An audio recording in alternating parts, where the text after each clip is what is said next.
freshmen at William and Mary.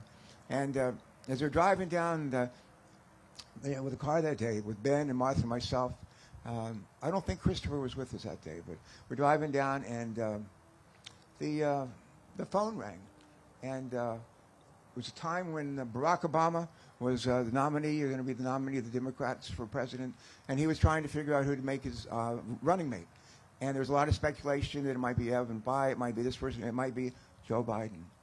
And we were expected to hear, literally that day, it was a Saturday, we were literally expected to hear that day who Barack was going to choose his running mate.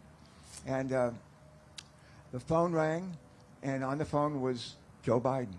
And I said to him, I said, are you going to be the vice president? He said, no, I'm not calling about that. I said, well, what are you calling about? He said, I called to talk to Ben. Really? Ben, who was just graduating from high school and just starting college and moving into his dorm for the first time. He said, I'm calling to talk to Ben. I said, Ben Carper? And he said, yes, put him on the phone. So I put him on the phone, and as it turned out, Joe Biden wasn't calling to say that he had made the list, he was going to be the vice presidential candidate, or he wasn't, or was going to fight. We'll find out the next day. He was calling to talk to Ben Carper, as Ben was ready to set off in his next adventure to be a freshman and later on to go off to do amazing things with his life. I thought to myself, how many sitting senators who are going to someday be vice president and president would call and ask to talk to Ben Carper or any Ben or any other kid who's going to college, just to give them advice and wish them well. And I will never forget that. I will never forget that. And I would just suggest if that were your kid, your son or daughter, you would not forget it either. Let me maybe do one more thing if I can. Someone gave me, Joe, I don't know if, maybe it was Hunter over here gave it to me, but gave me some words. It said, whatever you say, don't forget to say this about Joe Biden. A visionary, a respected leader around the world, a compassionate man who was interested in everyday people. All right. I think, Martha, what did I forget? Nothing? All right, ladies and gentlemen, I think that's it for me.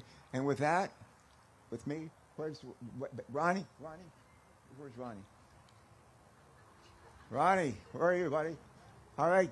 Is this the time to introduce the 46th President of the United States, Delaware's Joe Biden? Let's hear it for on your feet. Let me hear you. Put it on your. Woo!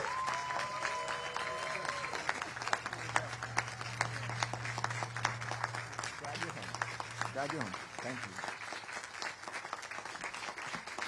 No, come on. You can do better than that. Go on. Knock it out of the park.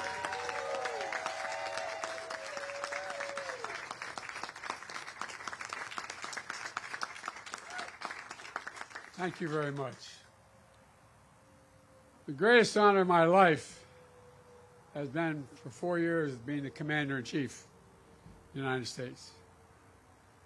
The fact is that I don't think if I had come from any other state that would have happened.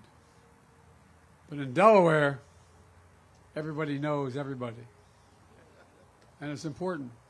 It's important because, you know, we had that expression for the longest time. We do things the Delaware way. The Delaware way. Members of the House and Senate know, Democrat or Republican. They've learned to work together for the benefit of Delaware. Now remember, Tommy, we've been coming here for decades.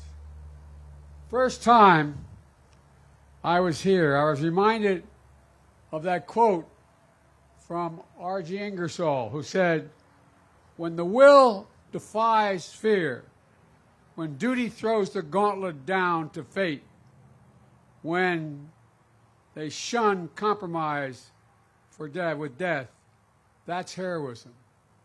I remember thinking that day, the first time. Thinking about my uncles in World War II, thinking about people I knew, thinking about all the people who had laid down their lives. And ladies and gentlemen, it's good to be with so many friends on this solemn occasion. Tommy, Kyle, Lisa, Sarah, Nolan, And you're all outstanding leaders and proud Delawareans. And Chaplain, thank you for your invocation. And I want to acknowledge the keynote speaker today, a pathbreaker and a patriot, Chief Warrant Officer Ernestine Epps. Ernestine, thank you. Thank you for being willing to do this. I'm looking forward to hearing you. Folks,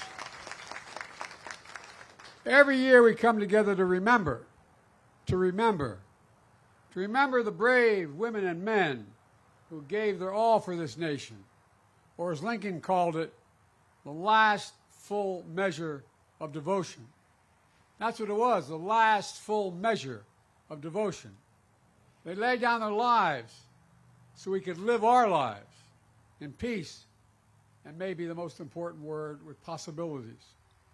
And I know I speak for everyone here, and when I say we remember them every single day, not just this day, but every day, the people assembled under this tent. We remember them every day.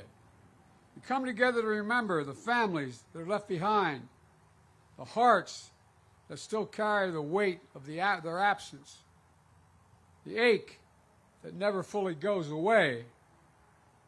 We come together to remember the debt we owe to the American military. The military is the solid spine, the spine of our nation. Our troops, our veterans, our military families, and our Gold Star families in particular. Only around 1% of all Americans defend 99% of us. 1%. Just 1% of Americans risk the ultimate sacrifice. We owe them so much more than we can ever repay them. We have many obligations as a nation, but only one truly sacred obligation. Sacred obligation. That's to equip those we send into harm's way and care for them when their families when they come home and when they don't come home. It's a sacred obligation. I know for many of you, Memorial Day, like for us, is deeply personal. For the Bidens, this day is the 10th anniversary of the loss of my son, Bo, who spent a year in Iraq. And to be honest, it's a hard day. His son and I, Hunter, who's here in the crowd, I don't know where you're sitting, Hunter, but all the way in the back there.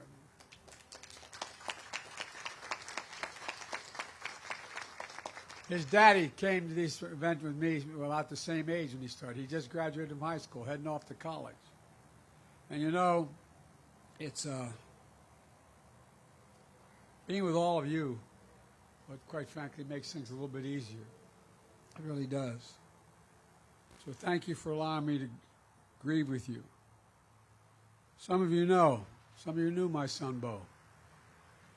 He served in the Delaware National Guard, including a year in Iraq. Remember, I got a phone call. I was in Washington. Dad, what are you doing Friday? I said, what do you need? And he said, I want you to pin my bars on. I said, pin your bars on? You have 2 kids. Dad, somebody's got to do this, Dad. Proudest day of his life was putting that uniform on. That's not a joke. That's not hyperbole. That's real. And you know, it's one of the proudest things I ever did, pinning his bars on him.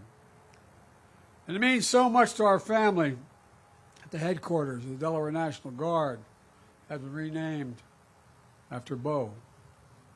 His legacy lives on. His children, his grandchildren, his great-grandchildren, like those you lost, will be remembered. They'll remember who he was.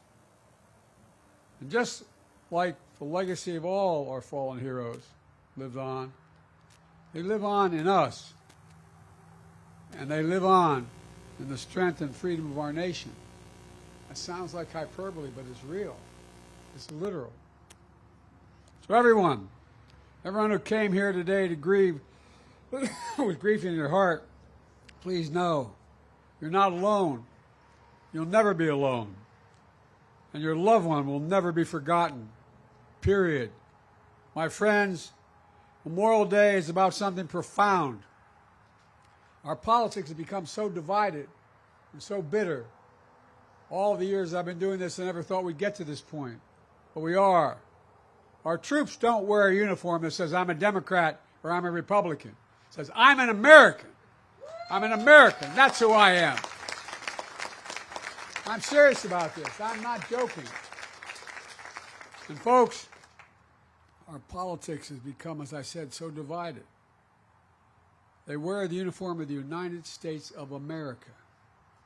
The only nation in the world, literally, not free, the only nation in the world founded on an idea. An idea.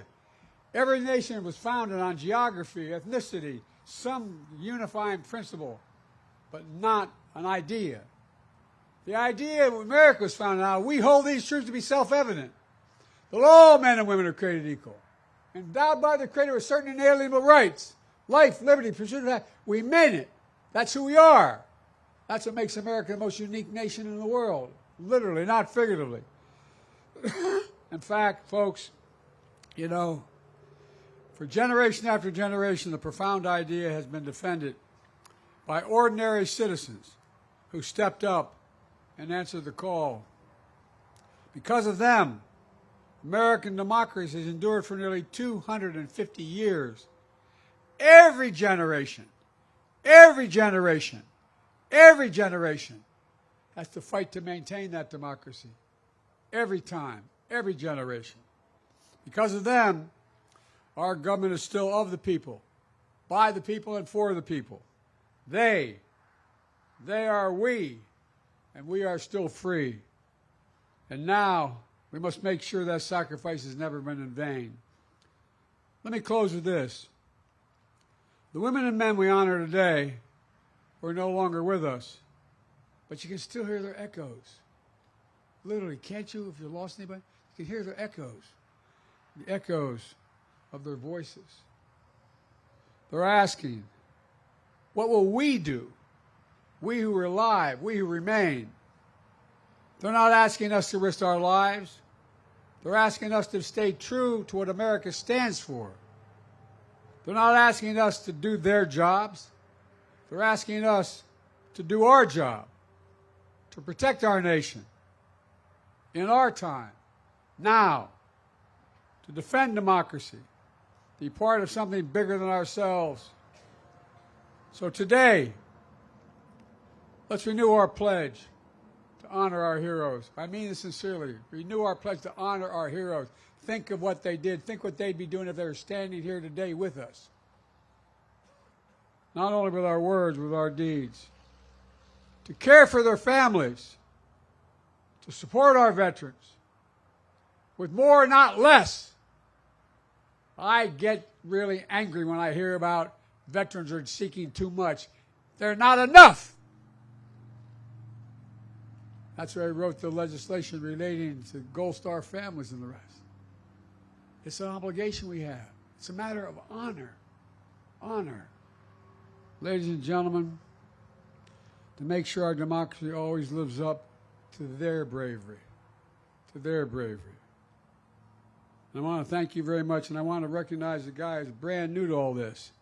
He's only a little over 100 years old. But I tell you what, man, every time I come, I love seeing him because he always pats me on the face and gives me a kiss. Sir, thank you for all you've done. Your generation and every generation since then. And folks,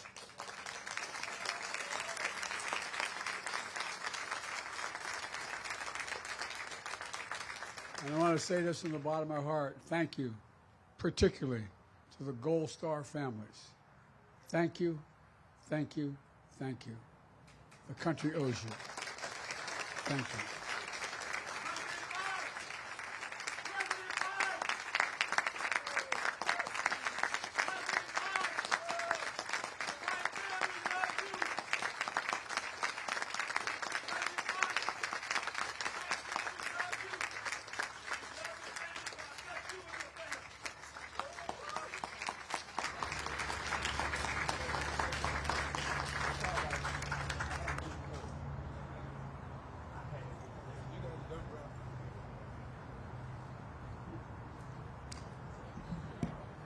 Thank you, Senator Carper. and President Biden. At this time, please welcome Lieutenant Governor Kyle Evans Gay.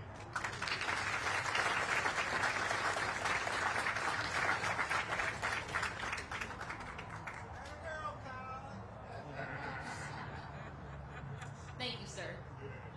Well, good morning, and I just, not scripted, we all are so pleased to have you here, sir. And